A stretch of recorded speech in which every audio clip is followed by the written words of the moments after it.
click the link below to join the Outsider Club right now. Find out how to avoid and profit from the economic collapse. Hey everybody, I'm Christopher Green. You're tuning into AMTV Alternative Media Television.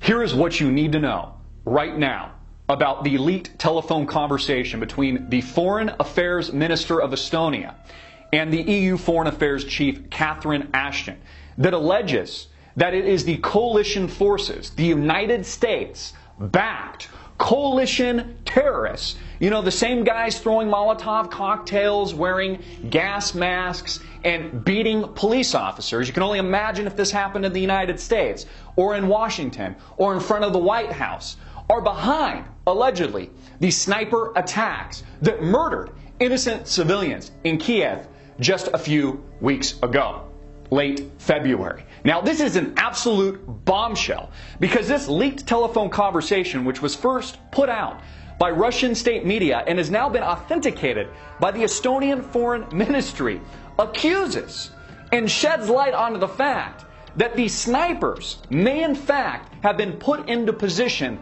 by the West. And as is the accusation, were hired, I want you to think about this for a moment, hired by the coalition forces on the ground. The new government in Ukraine that just toppled Yanukovych, who, by the way, was accused of shooting on his own people. This flips the story around completely, sheds light and points blame on the group that the United States is actually supporting. Now again, this is a repeat of Syria. We saw this in Syria. We saw how this was propagandized by the West. Again, all this truth came out later, after we reported on it, way ahead of the curve, that it was the United States government behind arming the insurgents, the terrorists, members of Al-Qaeda on the ground in Syria that fired upon innocent civilians in the region, Damascus, killing innocents with chemical weapons. Now we have the same leaked accusation in Kiev, in Ukraine, on the Maidan, in the square, killing innocents, shooting them directly in the face, in the head, and in the neck, and in the heart, going for the kill. Now this is an absolute bombshell, folks, because what this means, if this is true, and again it has been authenticated by the Estonian Foreign Ministry, this leaked telephone conversation between Catherine Ashton of the EU Foreign Affairs Chief, and Urmas Paet, the Estonian Foreign Affairs Minister. This would mean that the West and the coalition government that has just toppled Yanukovych is behind murdering their own people, their own civilians. The same accusation they're making of the newly disposed of Yanukovych legitimate government. Again, he was the legitimate government just a few weeks ago. Now he's been toppled. This is absolutely an unbelievable breaking story. Now here's a couple questions I have that both the Western CNN, bought and paid for BS media that makes up institutions like CNN won't ask. Who is Urmas Paet, this Estonian foreign minister? And I did a little quick research on him, a little quick homework. Not only is he hyper intelligent, knowing 5 languages, but he was also formerly a journalist, which raises a little bit of suspicion on my part, raises a little bit of an eyebrow. It means he understands the propaganda war itself. He has connections within the journalistic community itself. Also, what are his ties to Russia? This was first released within RT's media organization, within Russia state-controlled media. Is he somehow linked to the Kremlin? Could he potentially be a plant? Or are these statements, and is this link absolute truth, damning the United States, damning the West's assumptions, and proving the coalition forces to be the tyrants? Now, let's back up for a minute. A little bit of history you may not know. Estonia is an ally of Russia. Their allies should also raise an eyebrow. And also, the historical context. Russia has invaded and occupied Estonia many times throughout history. Estonia was also occupied by Nazi Germany throughout much of the 20th, 21st century. It's important to know. And again, what is this linkage between the Estonian Foreign Affairs Minister Urmas and the regime that makes up Vladimir Putin's government? Could his statement and his conversation, in fact, be a lie? Now, look, folks, what's backing up this leak and what is proving this, in my opinion, to be a legitimate link is the connection and citing of the Estonian Foreign Affairs Minister Urmas's contact, Olga, a doctor on the ground, simply known as Olga, who is a doctor on the ground treating the innocents that were shot and murdered by what appears to be coalition forces.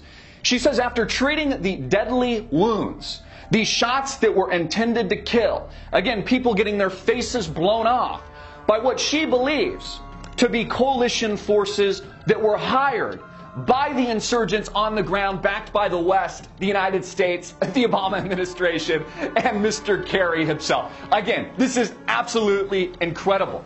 She says that the bullets and the handwriting themselves matched coalition forces' ammunition, matched coalition forces' weaponry.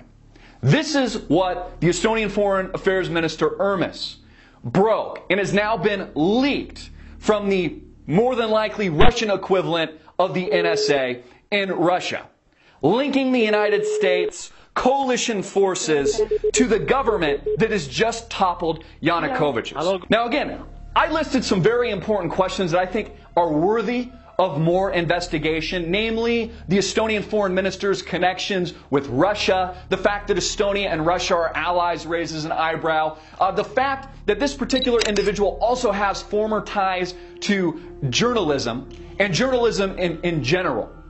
Again, all this needs to be investigated. But the evidence presented here is some of the most damning that I've ever seen.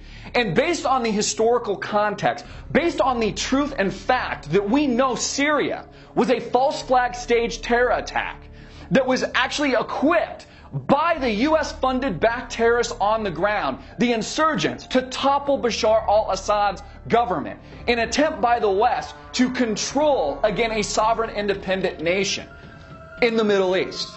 The same thing is happening in Ukraine now. People want to know why. Why does the United States want this new government in Ukraine? Why would they have motive to hire these guns, to fire on both police officers and protesters, to create this international firestorm? It is abundantly clear and based on historical principle that the United States aims to control Ukraine, which makes Russia an empire due to its natural gas exports and its exports of oil and its transfer of these natural resources and also its geopolitical footprint with Russia's largest second port, its Black Sea Navy fleet being based in Crimea, which has pledged their allegiance to Mother Russia. The United States aims to control Ukraine by saddling them with debt through the European Union, through groups and bodies like the IMF, the United Nations, and people like Catherine Ashton, a EU foreign affairs chief from the United Kingdom. By saddling Ukraine with debt, by giving them bailouts, which is exactly what the government in the West is doing right now, allows the United States to control Ukraine via proxy, via the IMF, the World Bank, and these international bodies that make up institutions like the United Nations. It is a direct attack on Russian sovereignty, and this, in fact, folks, is the new Cold War. In fact, I would argue it has never ended. This is an absolute bombshell, folks. Please share this video everywhere. Get it out. Make it viral. Click and tweet it. Like it on Facebook. Embed it in your favorite website. Help us answer these legitimate questions that will be ignored and not asked by the mainstream illegitimate media. And help us uncover and share more truth with millions of people. I'm Christopher Green, hard-hitting it in your face. Get it out. Make it viral.